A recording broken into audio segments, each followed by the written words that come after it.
आज हम पुरुषोत्तम मास के 23वें अध्याय की कथा का श्रवण करेंगे।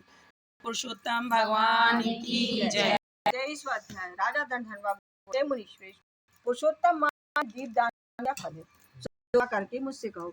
श्री नारायण बोले, राजा विनम्र पूछने पर की मूड़ी बड़े हर्ष से मुस्कुराते हुए बोले, हे राजा धनवा, पाप नाश कथा सुनो, जिसको सुनने से 5 प्रकार के महापातक नाश हो जाते हैं। सौभाग्य चित्रबाहु नाम का राजा था।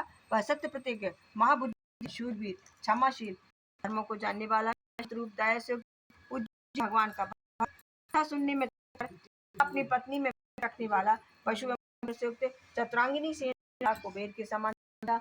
उसकी 64 कलाओं से युक्त पतिव्रता स्त्री, महाभाग्यवान, भगवत भक्ति में रहने वाली चंद्रकला रानी थी। उस चंद्रकला रानी के साथ राजा पृथ्वी के सुभोक्ता था। कृष्ण का अतिरिक्त दूसरे देव नहीं जानता था। राजा दित्यबाहु ने मुनि अगस्त मुनि को दूर से ही आते हुए देखकर दंडवत प्रणाम किया। उनकी पूजा भक्ति सहित अच्छा कर मुनिवर बैठ गया तथा विनम्र पूर्वक बोला कि आज मेरा जन्म सफल हुआ, आज मेरा राज्य सफल हुआ। जो आप श्री कृष्ण के सेवक मेरे भवन में पधारे, आज आपके दर्शन से मैं पापों से छूट गया। अतः हाथी, रथ, घोड़ा, पैदल सेना सहित राज्य आपकी भेंट है। हे मुनिश्रेष्ठ, आप वैष्णव हो, इससे मैंने सब कुछ आपको दिया, क्योंकि वैष्णव को दिया हुआ सब कुछ आपको दिया, और दिया हुआ थोड़ा दान भी सुमेरु पर्वत के समान हो जाता है।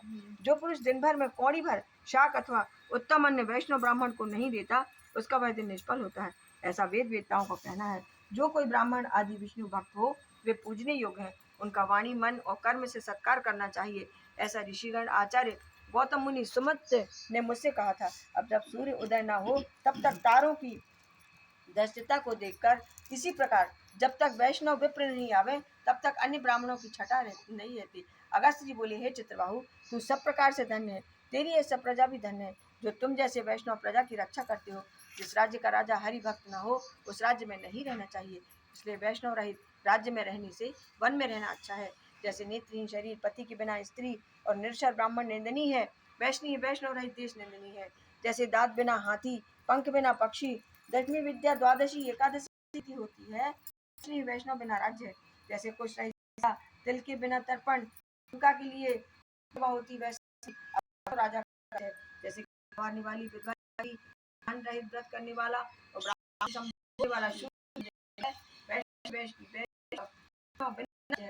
उन्होंने राजा वही कहा है, जो श्री भगवान के चरणों का आश्रित हो, उसी का राज्य दिन प्रतिदिन है, उसी की प्रजा सुख होती। हे राजन, आपके से मेरी दृष्टि सफल से आज मेरी सफल हो के साथ मन गत हो गया। राजन, क्या मैं कर रहा हूँ, तुम्हारा कर। श्री नारायण बोले, प्रकार चलने की इच्छा करने वाले अगस्त जी राजा चित्र के पति प्राणी ने भक्ति पूर्वक प्रणाम। अगस्त जी बोले, सदा भाग्यवती हो, भक्ति पूर्वक पति सेवा करती रहे, श्री कृष्ण भगवान की भक्ति हो, ऐसा आशीर्वाद देने से राजा सिर नवा, हाथ जोड़कर फिर बोला, हे महर्षि, अपार धन अमृतक राज्य पतिव्रता किन सुकोमों से प्राप्त हुई है। हे विप्रेंद्र, यह सब मुझे बताइए, मैं आपकी शरण में आया हूँ। हाथ के दर्पण की भांति आप चित्रकलादर्शी। श्री नारायण बोले, इस प्रकार राजा का प्रश्न सुनकर मुनिश्रेष्ठ अगस्त्य जी एकाग्र चित्र होकर बोले, मैंने तेरे पूर्व जन्म का सब चरित्र देख लिया, वह सब प्राचीन इतिहास कहता हूँ। तो सुंदर चमत्कारपुर में मणिग्रीव नाम से शूद्र जाति में पैदा हुआ था। तब जीव हिंसक था, नास्तिक, दुष्चरित्र, पर स्त्रियों को हरने वाला, बुरे विचार वाला तथा शिष्ट। तेरी यह सुंदर स्त्री पूर्व जन्म में तेरी भार्या थी। यह मन कर्म वचन से पति की सेवा में रहती थी। यह पतिव्रता महाभाग्यशाली धर्मात्मा तेरे ऊपर कभी भी दुष्प्रभाव न रखती थी। तुझको गर्मी को तेरी जाति के अन्य भाई बंधुओं ने त्याग दिया और राजा ने क्रोधित होकर सब व्यवहार लिया। जाति के लोगों ने छीन लिया। संपत्ति के चले जाने पर तुझे बड़ी भारी धन की इच्छा हुई, किंतु निर्धन होने पर भी तुझको तेरी इस पतिव्रता स्त्री ने नहीं त्यागा। इस प्रकार भाई बंधुओं से तिरस्कृत हो तू निर्जन वन में चला गया। हे महीपते, उस वन में तू अनेक पशुओं को मारकर अपनी स्त्री सहित जीवन निर्वाह करता रहा। एक दिन में तू मणिग्रह धनुष उठाकर मृग का मांस खाने की इच्छा से सर्पों और मृगों से युक्त वन में गया। हे राजन, उस निर्जन वन में महामुनि गुरुदेव देश भूल जाने के कारण इधर उधर भटकने से व्याकुल हो रहे हैं। तेज दोपहर की गर्मी कारण प्यास के मारे व्याकुल होकर वे वहां गिर गए, अचेत हो गए। तब भूले हुए दुखित ब्राह्मण को देखकर तुझे दया आ गई। उसे उठाकर अपनी पीठ पर लाद कर तू अपनी कुटिया में ले गया। उसे दुखित ब्राह्मण की तुम दोनों ने, स्त्री पुरुषों ने बहुत सेवा की। जब महायोगी उग्रदेव को 2 घड़ी बाद चेत हुआ तो वे आश्चर्य में पड़ गए और बोले, मैं वहां था, मुझे यहाँ कौन ले आया? श्री नारायण बोले, मणिग्रीव उस ब्राह्मण से बोला, हे ब्राह्मण, यह सुंदर तालाब है, इसमें कमलनी पुष्पों से सुगंधित शीतल जल में स्नान कर मध्याह्न कालीन क्रिया करके आप फलाहार कर शेष शीतल जल पान करें। इसके पश्चात सुखपूर्वक विश्राम करें। आप जैसे भगवत भक्त सेवा करने योग्य हैं। अगस्त्य जी बोले, तब गुरुदेव श्रम रहित चैतन्य हो मणिग्रीव की बात सुनकर प्यास की बेचैनी के मारे उठ बैठे और तथा उग्रदेव मणिग्रीव की भुजा पकड़कर तालाब के किनारे गए। वटवृक्ष से शोभित उस तट पर बैठ गए। ब्राह्मण ने बड़ की छाया में क्षण मात्र विश्राम करके स्नान किया, नित्य कर्म करके वासुदेव का पूजन किया। उग्रदेव ने देव पितरों को तर्पण करके शीतल जल पिया। इसके पश्चात बड़ की जड़ के पास बैठ गए। मणिग्रीव ने मुनिश्रेष्ठ को नमस्कार कर सत्कार करने के लिए विनयपूर्वक बोले, हे ब्राह्मण, आप मेरे उद्धार के लिए मेरे आश्रम में आए हैं। इस तरह आपके दर्शन से मेरे सब पाप नाश हो गए।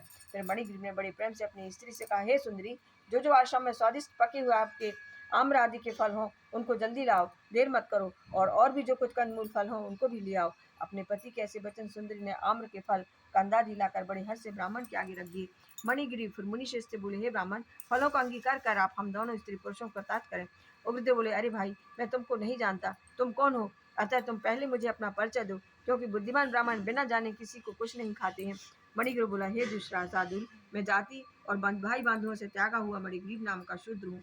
उग्रदेव शूद्र कैसे बच्चे प्रसन्न हुए तथा फलाहार करके फिर